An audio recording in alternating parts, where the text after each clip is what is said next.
आइए दोस्तों बात करते हैं आज 21 जून 2020 रविवार हो चुका है और जानेंगे दोस्तों आज के इस वीडियो में देश भर की तमाम बड़ी खबरों को, मुख्य समाचार और हेडलाइंस न्यूज के इस अपडेट वीडियो में आपको बताएंगे दोस्तों देश भर के तमाम अपडेट्स को, जहां मोदी सरकार की तरफ से कुछ बड़ी घोषणाएं, बड़े ऐलान निकल कर आ रहे हैं। इसके अलावा भी आज 21 जून को सूर्य ग्रहण भी लगने जा रहा है, आपको पता होगा राइट। साथ ही दोस्तों आज अंतर्राष्ट्रीय योगा दिवस भी है। इसके अलावा आज फादर्स डे भी है, बहुत ही खास है ये दिन। बिल्कुल ध्यान से बन रहेगा हमारे साथ इस वीडियो में और एकदम पूरा लास्ट तक जरूर देखिएगा। बिना टाइम वेस्ट किए आपको ले चलते हैं पहले अपडेट में। सबसे पहले तो दोस्तों आज फादर्स डे है, आप सभी के लिए हैप्पी फादर्स डे। आपके पिता की खुशियां हमेशा आपके साथ बनी रहे, हम सब की यही दुआएं हैं। आपके पिता के लिए कुछ पंक्तियां पेश करना चाहूंगा, जरा सुनिएगा।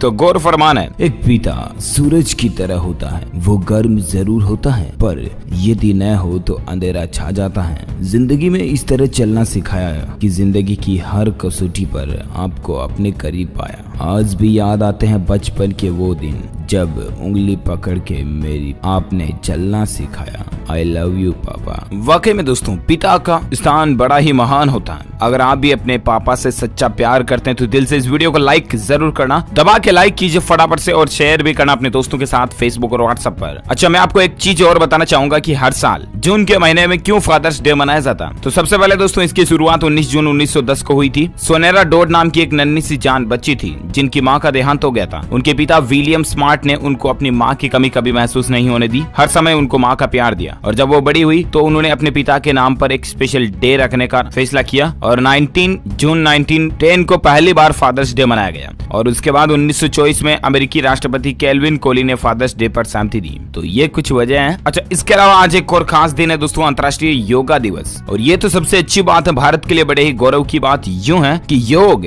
भारत में 4 वेद, आपको पता होगा ऋग्वेद, यजुर्वेद, अथर्ववेद, सामवेद। उसी तरह से भारत में एक और बड़ी चीज है, उसका नाम है योग। जहाँ योगा जो है ना वो स्पेशली भारतीय संस्कृति कल्चर से जुड़ा हुआ है और भारत में दोस्तों स्पेशली खास इस पर महत्व दिया जाता है। और ऐसे में आज अंतर्राष्ट्रीय योगा दिवस है, पूरे देश में तो मनाएंगे ही, साथ ही पूरे विश्व में भी लोग आज योगा दिवस का एंजॉय करेंगे। सबसे अच्छी बात, खास बात पता है क्या, 21 जून का जो दिन है ना दोस्तों वो सबसे बड़ा दिन होता है साल का। और ऐसे में आज के दिन ये खास संयोग बन रहे हैं। अंतर्राष्ट्रीय योग दिवस के रूप में इतिहास में जब भारत के प्रधानमंत्री नरेंद्र मोदी की पहल पर संयुक्त राष्ट्र ने 21 जून को अंतर्राष्ट्रीय योग दिवस के रूप में मनाने का आह्वान किया और देखते ही देखते दुनिया के तमाम देश इस मुहिम में शामिल हो गए। जरा सोचिए, योगा दिवस मनाने के लिए भी भारत के प्रधानमंत्री नरेंद्र मोदी जी ने ही इस 21 जून को योगा दिवस के रूप में डिक्लेयर किया था। और आज दुनिया भर में 6ठा इंटरनेशनल योगा डे मनाया जाएगा, है ना। कितने भारत के लिए बड़े ही गौरव की बात। इस बात पर तो एक लाइक बनता है, लाइक कर दीजिए फटाफट से। और मैं आपको बता दूं दोस्तों आज अंतर्राष्ट्रीय योगा दिवस के मौके पर सुबह सुबह ही माननीय प्रधानमंत्री नरेंद्र मोदी जी देश को संबोधित करेंगे। आप भी दोस्तों योगा करें क्योंकि इससे आप ज्यादा फिट एंड हिट रहेंगे और आपकी इम्यूनिटी पावर ज्यादा बूस्ट रहेगी। तो अभी जो देश और दुनिया में ये चीनी वायरस की महामारी चल रही है ना, इससे लड़ने में भी आपको फायदा होगा। अच्छा, 21 जून को आज कुछ खास बात और ये है कि आज सूर्य ग्रहण भी लगने जा रहा। मैंने आपको DLS न्यूज के ऊपर कल नाइट में अपडेट बताया था राइट। इसका सूतक काल ऑलरेडी लग चुका दोस्तों और आसमान में आज आपको सूरज बिल्कुल छल्लेदार रिंग की तरह दिखाई देगा। ज्योतिष शास्त्रों के अनुसार दोस्तों सूर्य ग्रहण का कुछ बड़ा नुकसान भी हो सकता है तो कुछ फायदे भी हो सकते हैं, लेकिन जरूरत है तो आपको बस कुछ सावधानियों को बरतने की। मैं आपको बताऊंगा इसी वीडियो में। दरअसल आप देख सकते हैं कि काशी में बाबा विश्वनाथ समेत सभी मंदिर बंद हो चुके हैं। वृश्चिक राशि वाले लोगों को सावधान रहने की जरूरत है, एस्ट्रोलॉजी ये बता रही है। वही सूर्य ग्रहण का सूतक काल आरंभ हो चुका, आपको 5 काम भूल कर भी नहीं करने चाहिए। अच्छा, इसमें एक तो दोस्तों सूर्य ग्रहण के बाद आपको भोजन नहीं करना चाहिए अगर आप एक स्वस्थ मनुष्य हैं तो। सूर्य ग्रहण के समय की बात करें तो मैं आपको बता दूं कुछ जगहों पर, कुछ राज्यों में ये 9, 9:15 से प्रारंभ हो जाएगा, कुछ जगहों पर 10:15, 10:30 से प्रारंभ होगा और इसकी समाप्ति होगी दोस्तों 3, 3:30 तक दोपहर में, है ना। अच्छा, तो सूर्य ग्रहण के बाद आपको एक तो भोजन नहीं करना, गर्भवती महिलाएं घर से बाहर न जाएं, किसी भी प्रकार का नशा ना करें, लड़ाई झगड़ा ना करें, क्रोध पर नियंत्रण रखें, बुराई ना करें किसी की, इन बातों का ध्यान रखें। ज्योतिष के अनुसार इनका नकारात्मक प्रभाव पड़ता है सूर्य ग्रहण में। सूर्य ग्रहण का सूतक काल दोस्तों कल रात 9 बजे से ऑलरेडी लागू हो चुका है, जो कि आज रात 9 बजे 9:15 बजे तक खत्म होगा, ठीक है ना। इस सूतक काल में आप कोई भी शुभ काम ना करें। सूर्य ग्रहण को आप अपनी नंगी आंखों से, खुली आंखों से ना देखें। इसको देखने के लिए आप सोलर डिटेक्शन गॉगल्स वगैरह का यूज कर सकते हैं, या घर पर अगर आप राठौड़ी में देखना चाहते हैं तो मैं आपको बता दूं एक्सरे का जो कार्ड आता है ना, एक्सरे फिल्म, उसकी सहायता से आप देख सकते हैं। भारत में लोग करीब 38 सेकंड तक इस रिंग ऑफ फायर यानी कि सूर्य ग्रहण की वलय रिंग को देख पाएंगे, ठीक है ना। तो ये रही सूर्य ग्रहण से संबंधित कुछ बातें। इसके अलावा भी मैं आपको ऑलरेडी DLS न्यूज के ऊपर जानकारी दे चुका हूं, तो उसका लिंक भी मैं आपको इस वीडियो के नीचे डाल दूंगा, तो वहां से चेक कर लीजिएगा। और आइए अब बात करते हैं देश की कुछ प्रमुख बड़ी खबरों में, जहां अपडेट देख पा रहे कि मध्य प्रदेश में 24 जिलों में प्रवासी श्रमिकों को 125 दिन का रोजगार देगी शिवराज सरकार। जहां चीनी वायरस के संकट में आर्थिक तंगी की वजह से घर लौटे प्रवासी मजदूरों को अब सरकार 125 दिन का रोजगार जिले में ही मुहैया कराएगी। प्रधानमंत्री नरेंद्र मोदी ने शनिवार को गरीब कल्याण रोजगार योजना की शुरुआत भी की थी, आपको पता होगा। और इस कार्यक्रम में मुख्यमंत्री शिवराज सिंह चौहान वीडियो कॉन्फ्रेंसिंग के माध्यम से शामिल भी हुए थे। और MP में हैंड टू हैंड ये योजना शुरू होने जा रही, तो लोगों को इसका डायरेक्ट फायदा मिल जाएगा। इस योजना से जुड़ा कुछ अपडेट भी आगे बताऊंगा आपको। फिलहाल आप अगली खबर देख सकते हैं कि राजस्थान के प्राइवेट हॉस्पिटल और प्रयोगशालाओं में यानी कि लेबोरेटरीज वगैरह में अब 2200 रुपए में चीनी वायरस की जांच हो जाएगी। जहां ये राजस्थान राज्य के लोगों के लिए बड़े ही राहत की खबर है। राजस्थान सरकार ने चीनी वायरस की जांच के लिए प्राइस यानी कि कीमत को निर्धारित कर दिया और वो 2200 रुपए रखी गई है। अतिरिक्त मुख्य सचिव रोहित कुमार सिंह ने सभी प्राइवेट हॉस्पिटल और प्रयोगशालाओं के लिए ये निर्देश जारी कर दिया, तो अच्छी बात है। 2200 रुपए में अब आप चीनी वायरस की जांच करवा पाएंगे, है ना। चलिए साथ ही अपडेट है MPSC की मुख्य परीक्षा 2019 के नतीजे यानी कि रिजल्ट जारी हो चुके हैं। आप ऑफिशियल वेबसाइट mpsc.gov.in पर जाकर के चेक कर सकते हैं। महाराष्ट्र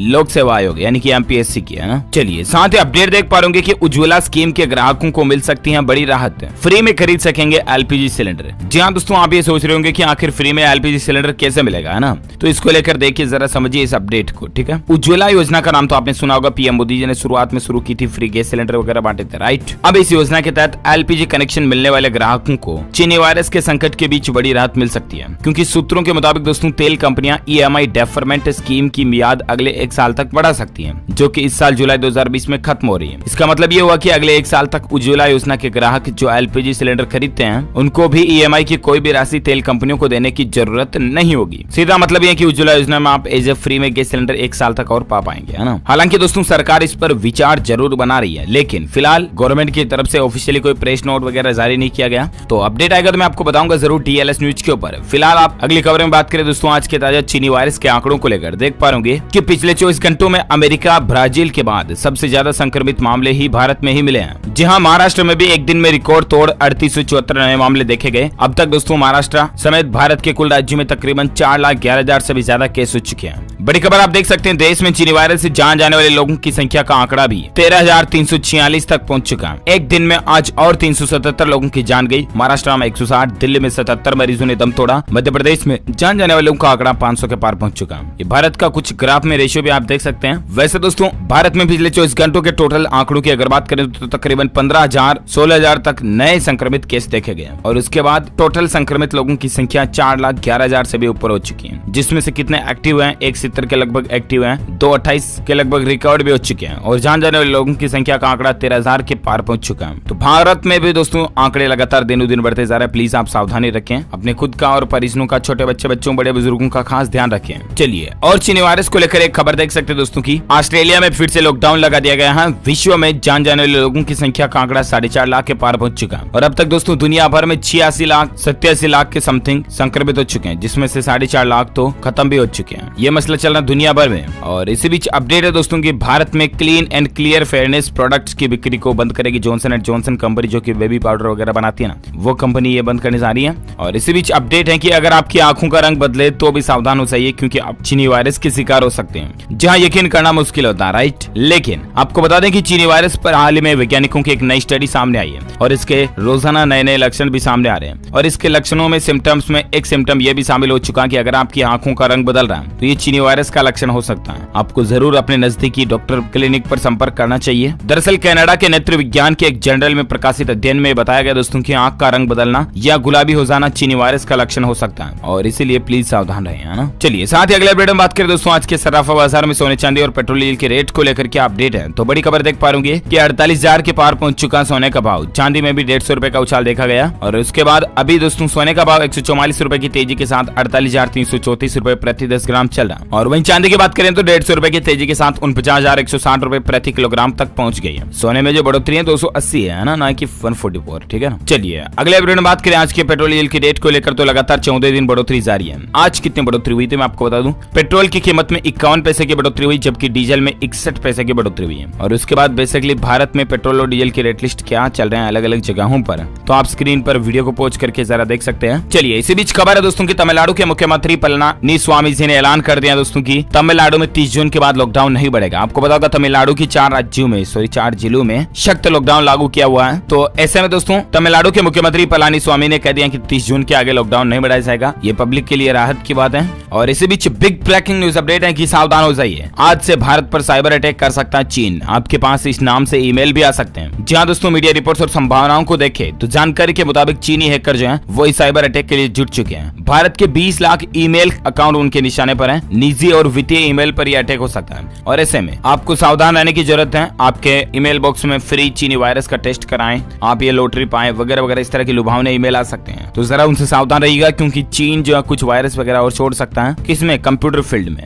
फिजिकली तो छोड़ ही दिया मानव जाति में तो, लेकिन अब कंप्यूटर के साथ भी ऐसा छेड़खानी कर सकता है। ऐसी मीडिया रिपोर्ट्स बता रही, सावधान रहें खुद। चलिए इसी बीच अपडेट देख सकते हैं एक सर्वे में कि लॉकडाउन का असर देखा गया। अप्रैल में केवल 1.33 लाख लोग ईपीएफओ से जुड़े थे। कितना कम रहा आंकड़ा। और इसी बीच खबर है कि आंगनबाड़ी कार्यकर्ताओं के लिए इस बार तकनीकी परीक्षण के बाद मोबाइल खरीद का टेंडर जारी होगा। जी हाँ, मध्य प्रदेश में हर बार ये मसला होता है और इसलिए मध्य प्रदेश गवर्नमेंट की तरफ से फैसला लिया गया कि इस बार आंगनबाड़ी कार्यकर्ताओं के लिए मोबाइल खरीद में काफी किरकिरी करा चुकी महिला एवं बाल विकास विभाग अब तकनीकी परीक्षण के बाद ही टेंडर जारी करेगी ताकि फर्जीवाड़े वगैरह का सिस्टम नहीं रहे, है ना। और इसी बीच खबर है कि रेल यात्रियों के लिए अलर्ट है, बदल गया रिजर्वेशन फॉर्म। अब आपको कुछ खास जानकारियां भी देनी पड़ेगी। जी हाँ दोस्तों, रेलवे में रिजर्वेशन करवाते समय अब आपको कुछ नई जानकारियां और डिटेल देनी पड़ेगी। इतने दिन तो आपको आप कहाँ जा रहे हैं वगैरह की ज्यादा जानकारी बताना जरूरी नहीं होता था, राइट। लेकिन अब आपको आपके पर्सनल मोबाइल नंबर देने पड़ेंगे। इसके अलावा भी आप जहाँ जा रहे हो उस शहर, उस कॉलोनी, मोहल्ले, गाँव का नाम, नजदीकी पोस्ट ऑफिस सहित आपका एड्रेस, पिन कोड नंबर, राज्य पहचान पत्र आदि की जानकारी भी देनी पड़ेगी। इसके साथ ही आपको अपने मोबाइल फोन में आरोग्य सेतु एप्लीकेशन डाउनलोड करना भी अनिवार्य होगा और आपके आने और जाने का मकसद भी बताना होगा। रेलवे ने यह फैसला इसलिए लिया ताकि चीनी वायरस की वजह से लॉकडाउन में ज्यादा लोग पास ना आए, सोशल डिस्टेंसिंग बनी रहे, इसीलिए। चलिए साथ ही अगला अपडेट है कि दिल्ली यूनिवर्सिटी ने यूजी, पीजी और दूसरे कोर्स के लिए एडमिशन फॉर्म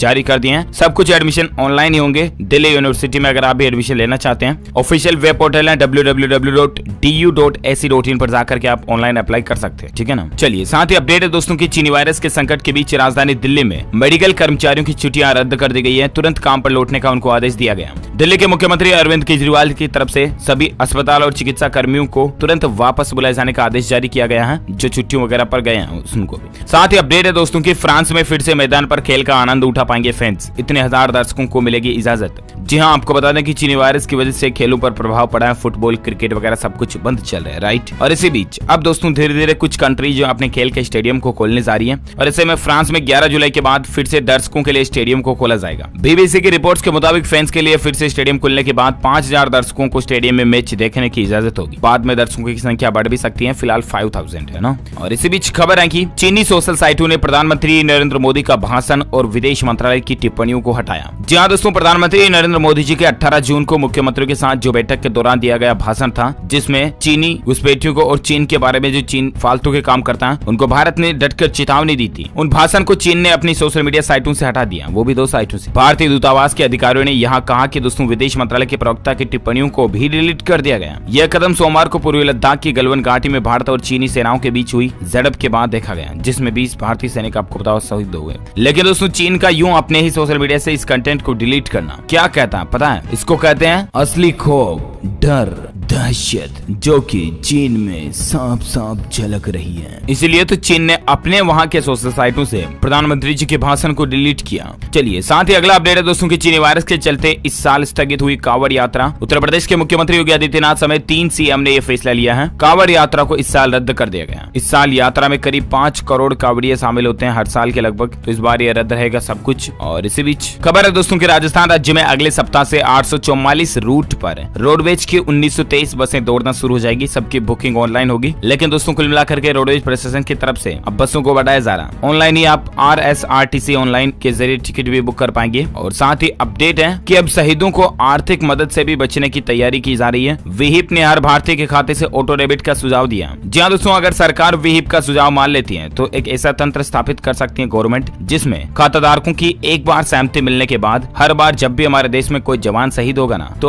आपके खाते से एक बार अप्रूवल के बाद ₹1.25 यानी कि ₹1.25 ऑटो डेबिट हो जाएंगे। बार बार आपकी अप्रूवल की जरूरत नहीं पड़ेगी और वो ₹1.25 देश के करोड़ों लोगों के खातों से कटेगा। तो जरा सोचिए, करोड़ों का कलेक्शन बनेगा, राइट? और वो पैसा सीधे उन शहीद हुए सैनिकों के खातों में राहत कोष के रूप में पहुंचा दिया जाएगा। तो ये वाकई में विहिप का एक बहुत ही अच्छा सुझाव है। देखते हैं गवर्नमेंट इस सुझाव के बाद क्या रिएक्शन देती है और क्या फैसला लेती है। मैं आपको बताऊंगा अगले अपडेट में DLS न्यूज के ऊपर जरूर। फिलहाल आप खबर देख सकते हैं कि उत्तराखंड के नजदीक भारतीय लड़ाकू विमान ने चीन सीमा के निकट उड़ान भरी है। जवानों की छुट्टियां रद्द कर दी गई हैं। जो छुट्टियों पर गए थे उनको भी वापस बुला लिया गया। दरअसल गलवा घाटी में हिंसक झड़प के बाद भारतीय सुरक्षा एजेंसियों ने लिपू लेक में भी सुरक्षा व्यवस्था कड़ी कर दी है। भारतीय वायुसेना के जेट फाइटर ने शनिवार सुबह सीमा के पास उड़ान भरी थी और जवानों व अधिकारियों की छुट्टियां भी रद्द कर दी हैं। जो छुट्टियों पर गए थे उनको वापस जल्द बुला लिया गया है। ये भारत सरकार की तरफ से कड़ी तैयारियां चालू हैं। और इसी बीच आपको बता दें, बिहार बोर्ड अब ऑनलाइन आयोजित करेगा STET की परीक्षा। जहां बिहार बोर्ड की तरफ से ये तय किया गया दोस्तों कि इस बार टीचर एलिजिबिलिटी टेस्ट को पूरी तरह से ऑनलाइन लिया जाएगा। हालांकि अभी तक इसके एग्जाम डेट शेड्यूल वगैरह नहीं आए हैं, लेकिन फिर भी पैटर्न चेंज हो चुका है। और साथ ही खबर देखिए दोस्तों कि देश में ही नहीं बल्कि विदेशों में भी है सुशांत की जान जाने का दुख।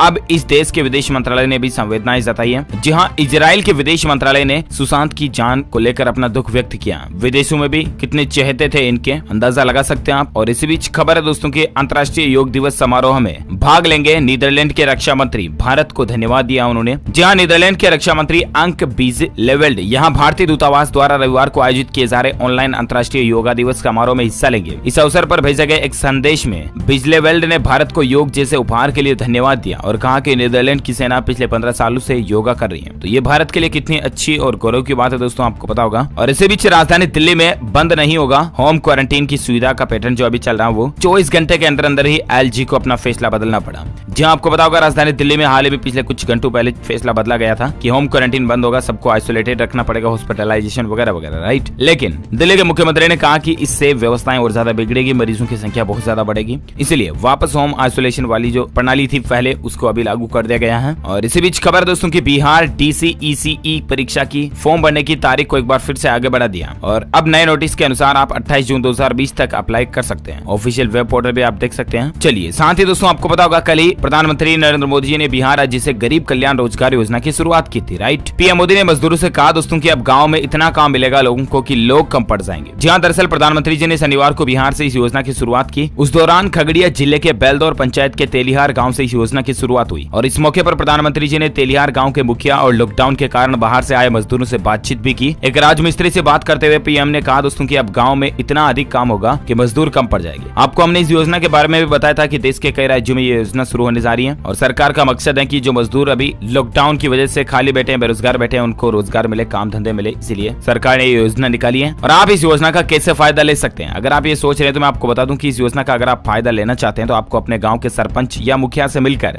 आपकी विशेषज्ञता या क्वालिटी के बारे में बताना होगा कि आप इस काम को करने में माहिर हैं और फिर आपके काम के बारे में ब्लॉक ऑफिस के अंदर डिटेल भेजी जाएगी और वहां से आप रोजगार पा सकेंगे। तो ये सरकार की इस नई प्लानिंग के साथ ही दोस्तों आज देश भर की तमाम बड़ी खबरों को ये फिनिश करते हैं। आप मुझे नीचे कमेंट करके बताना जरूर कि जैसे दोस्तों 21 जून को साल का सबसे बड़ा दिन होता ना, उस तरह से साल का सबसे छोटा दिन कौन सा होता है, कमेंट करके बताएगा। कमेंट करने वाले रैंडमली लोगों को पिक किया जाएगा हमारी DLS न्यूज टीम की तरफ से और आप जीत सकते हैं एक शानदार सरप्राइज गिफ्ट। साथ ही इस वीडियो को लाइक जरूर करना, शेयर भी करना अपने दोस्तों के साथ फेसबुक और व्हाट्सएप पर। और अगर आप DLS न्यूज चैनल के इसी तरह के रोजाना अपडेट्स तुरंत आपके मोबाइल पर पाना चाहते हैं तो चैनल को सब्सक्राइब करके बेल आइकन जरूर दबा देना। Thank you, take care, good bye, जय हिंद, जय भारत, वंदे मातरम।